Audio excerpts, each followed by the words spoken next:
Live from Indianapolis, Indiana, this is the iPad Possibilities Podcast with Tim Chatton, episode number 5, iPad in Jail. Well, just a little front word here. When I was doing Ustream for this show, I accidentally just hit broadcast and did not hit the record button. So this is a take 2 of the live show, covering the same content that I did during the live show. Just so you know, this isn't the show that was actually done, but just a take 2 right after it was broadcast. This is the first time using Ustream for me, and I thought if you hit broadcast, it would also record it and save it. So next week, we'll have the take 1 in the original show, but I wanted to record this again just to get it out to you guys who weren't at the live show, so you could hear what we talked about and hear what the hopes are of the live show. There weren't any callers of the live show for this first episode, but I hope that changes in the future. So I am able to re-record this. This is take 2 of the live show. This is episode number 5, the iPad in Jail. So with this live show, my hopes are that we can simply build a community. And I want to build a community that once a week we just get together and talk iPad. We get together and talk in a manner that we can just brainstorm together. We can inspire developers to do some pretty cool things that perhaps they haven't thought of. So this live show is just an outreach of a way that we can get together and hope to inspire developers as a group to do some things that they perhaps have not yet thought of. And that's the hopes of this show. And that's the hope of the live show in particular, to have a community that can do that, have a community that will inspire developers, and a community that you can be a part of, a community that you can be a part of to help developers see the way into a different future, perhaps a different way of computing that they haven't thought of. I know there's a lot of amazing developers out there working on iPad apps, and I know there's some that haven't yet got their grasp of what this device means for computing. So this live show is a means to do that, a means to build that community and talk with you guys every Sunday night. And you can call into the live show at 209-542-4723. And during the live show, that number is live and it'll go right to the show. It's all through Skype and Google Voice. And when the live show is not going on, that number will just give you the voicemail box for the iPad Possibilities voicemail box. And we can have those played on future shows, those voicemails for those comments and suggestions and all that kind of stuff. But I'd like to just dive right into the content of this show. And the first topic, there's 2 topics we're going to be covering today. The first is the iPad in jail. And the second is listener feedback topic of VNC on the iPad. So we're going to just jump right in and discuss what it means for jails and inmates. So the iPad, as everyone knows, is a fairly limited device as far as not limited in what it can do, but limited in the means that it can be locked down pretty easily. It can be closed up pretty easily by the owner. And what this means is jail cells currently, they many allow their inmates to use computers.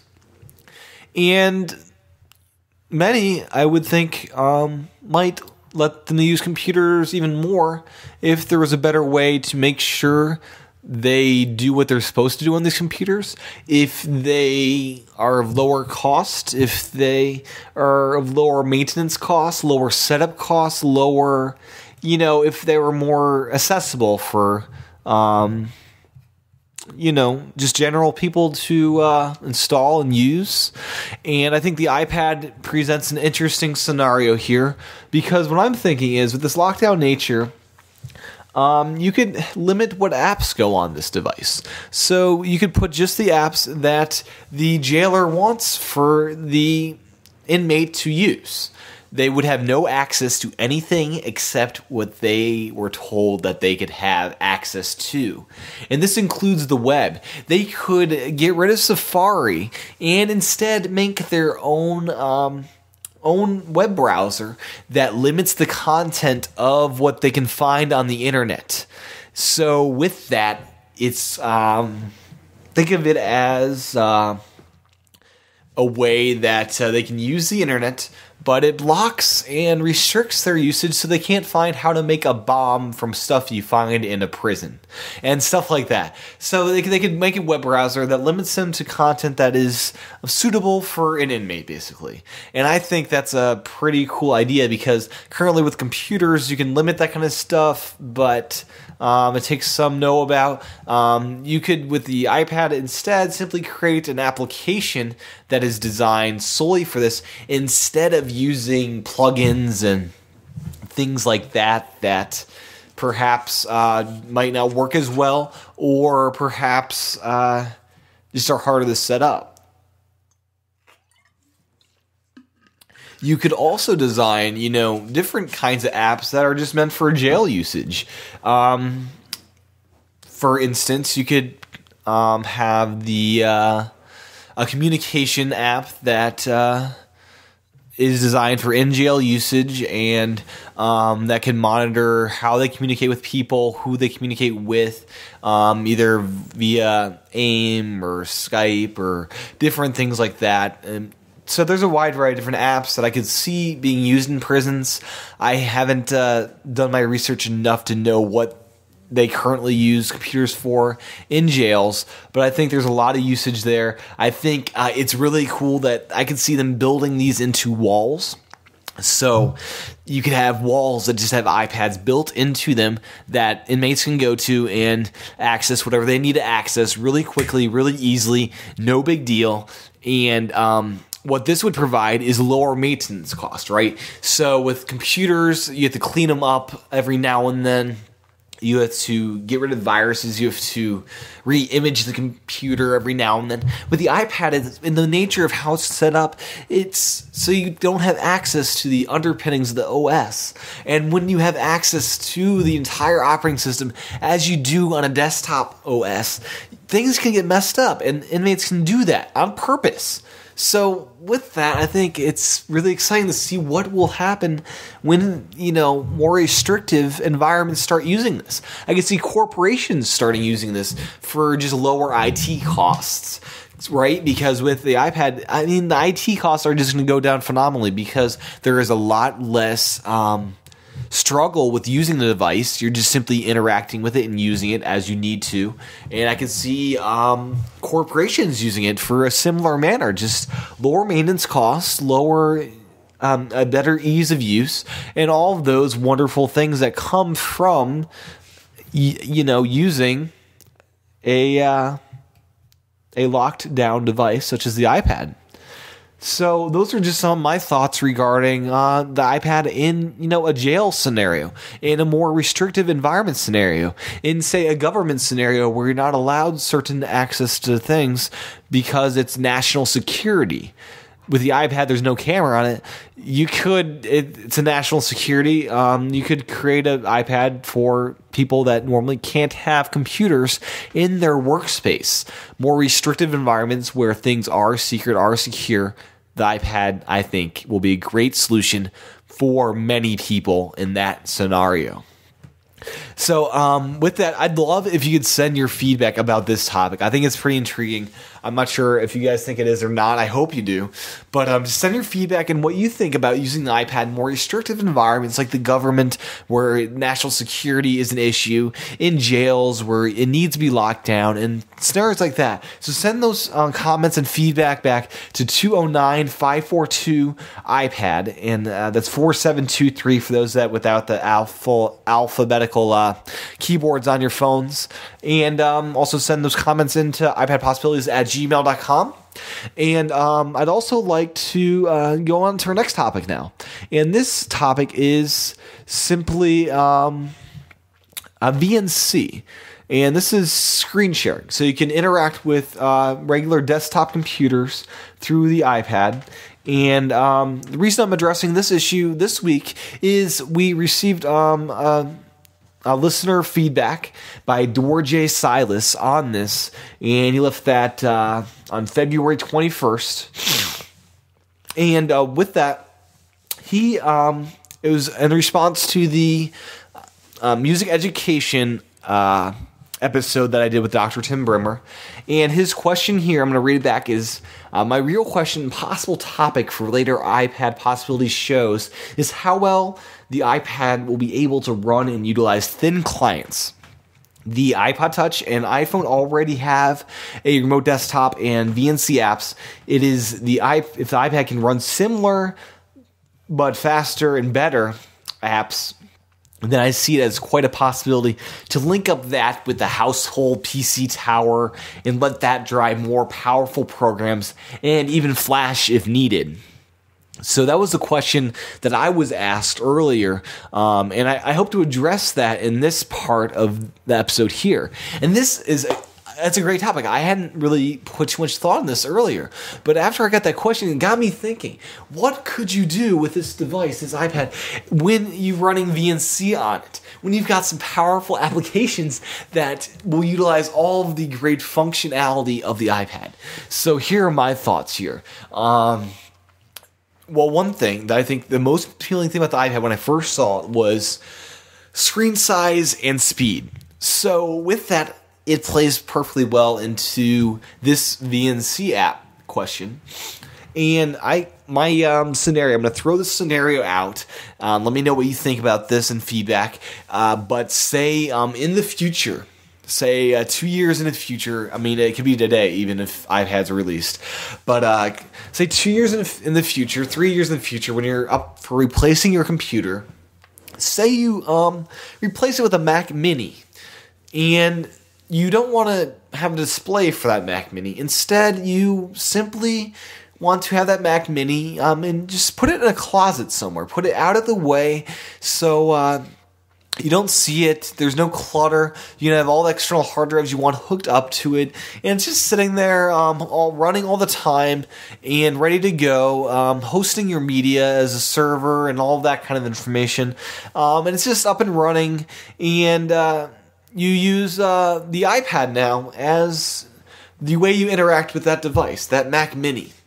And that Mac Mini, of course, runs the full Mac operating system, Mac OS X. And this basically turns your iPad into something even more powerful than it will be on day one. And what that is a touchscreen tablet Mac. Okay, so people have been clamoring forever, when will Apple release the tablet Mac? And when the iPad came out, it wasn't the tablet Mac that everyone wanted. It was the iPhone the Apple Touch operating system, as I like to call it. And it wasn't the full-on out Mac OS X desktop client. And people were angry over this. And I say to them that use VNC, remote into a Mac Mini, and you've got two devices in one now. So, for all your iPad stuff, you have the iPad. You can use it for all the great things the iPad does well in. So it's a limitless in functionality of a device. So you can do all the things the iPad was built for, designed for, and made perfect for. But in combination of that, you're now holding what is essentially a display. And this is a display that can do so many things. Think of it as a canvas, a 10-inch area, a 10-inch screen, a 10-inch display that can display whatever content you need it to, whatever content you want it to. And this could be anything from movies, music, to other computers, to just let your imagination go crazy. It could be an external display for all we know. It could be anything. This is simply a device that has no ends and limits and has no bounds. It has unlimited potential, unlimited possibilities, and with that, you could, as a scenario, let's get back to the scenario, you have this Mac Mini as a server, as a whatever you want it to be, and say when you're ready to do that stuff, you need a desktop computer to do. So you've got your keyboard dock with the iPad, and you dock it up, and you launch your VNC app. There's tons already available. There's Mocha VNC, there's iTeleport, the JDO VNC client, and there's LogMe and Ignition, which is a web-based service that you can use on any Mac or PC. And also now they've got an Apple Touch operating system version, which is a native client to this. So, and I've heard it's very good. So I try that out if you're looking for a VNC way to do things. So with all that, you're able to remote into your machine. What this means is, try to think of it this way. Your iPad is now showing the contents of that Mac Mini in a very easy way to operate. And I think because of the size of the screen and the speed of the iPad, that you'll actually get useful, productive things done through VNC. The iPhone, the screen is too limited, and the speed of the device is too limited for most people. And I could see a total rewrite of the VNC apps that display the contents of a PC or Mac or Linux-based machine, and they display the contents, and now the iPad turns into your one device for displaying all your content, for working on everything, for doing all things. For when you're on your desktop usage, you dock it into the keyboard. So you've got a keyboard dock. Now you've got a touchscreen Mac OS X device, or a touchscreen Windows 7 device, or a touchscreen Linux device. And you're able to do all the great things you do with the operating system, the desktop operating system, and you're able to do all those things on iPad, and it feels like real speed. It feels like there's no slowdown at all. It feels like that's the native operating system on this device. So it turns into this one device that you can use everywhere. And you can have it set up so when you're at work, you press the work link. So you're on your work computer. You're on your headless Dell Mini if you're a Windows guy, or your Mac Mini at work. And as you're in the meeting rooms and you need to pull up your desktop operating system stuff, you simply launch that and you can display that. But for most of your usage, I think you'll be able to use the iPad to do most of your work. But when you need the heavy lifting of a desktop machine, you're able to do that through VNC. And it's just phenomenal, I think, what's going to happen in the next few years, how we transition away from laptops and things like that, and simply have desktops that are stowed away in a closet, out of the way, have a bunch of hard drives, you have terabytes of data just hooked up to it, and instead of needing to see all that clutter, all those wires, it's just stored away. You have instant accessibility to it through the iPad, and the iPad now becomes your one device to access that. It becomes your one device to access all your media, all of your computers, and it's just the beginning, I think, of what we're going to see with computing. And I could also see you using the iPad as an external display for, say you want to use your desktop computer. You could use that iPad as a secondary display, which is touchscreen, or something like that. Or say this would be even cooler. So you've got your Mac Mini stowed away in your closet, and you want a workstation at your desk. You want a workstation where you can, interact with your desktop computer like you would in the past. And what that means is, people use external displays. That's no secret. That's no, people like having two displays. Most times they have one display for showing content, references or stuff like that. So they just display content on that external display. And with the primary display, that's where they do all their active work. So say Apple's already announced this, right? They've got the VGA adapter for the iPad, so you can hook it up to an external display. So with that, you could be flicking content to that external display that you want to use for reference material. And then you've got your main display, right? The iPad display, which is your workstation. You have that 10 inches of concentrated workspace. And then the external display, whatever size it is, displays all of the reference material you'll need to. So this is just, I think, cool. I think it'll be awesome. I think this could turn the iPad into a true productive machine, right? You've got the iPad as the productive machine. You got desktop-based computers stored away, and then you can access all that through your iPad and external displays, and it'll be just the next generation of computing, I think. So sorry that took a little long getting through that part of the show, but and sorry about my voice. It seems to be kind of fading a little bit. I've been talking a lot today. But that was the second part. That was the second topic of the day. That's just to answer back Dora J. Silas on his question on VNC, on the iPad, and the possibilities of using the iPad as a device to interact with those machines that you don't want to see, that you want out of sight, out of mind. So I'd love, especially on this segment, your feedback regarding what you think will be happening in the next few years as far as how we use computers, how we interact with our desktop-based computers. What need will the desktop computer need? What need will it have in our life in the future? I'd love your feedback on this. What do you think about VNC? What do you think about screen sharing? What do you think about this topic in particular on the iPad? So please send those feedback, those comments into that same number that is the Google Voice number for the voicemail box here. It's 209-542-iPad, and that's 4723 for those without the alphabetical keyboard on there. And I'd also, if you want to send your feedback via email, you can do that at iPadPossibilities@gmail.com. That's iPadPossibilities@gmail.com. So you can send feedback in that way, both text and audio as well. And also, I would really appreciate and really love if you could leave reviews on iTunes for me. We're making our way up the ranking. We're now third in the listing when you search for iPad. And I really appreciate all of you guys for subscribing and being a part of this show.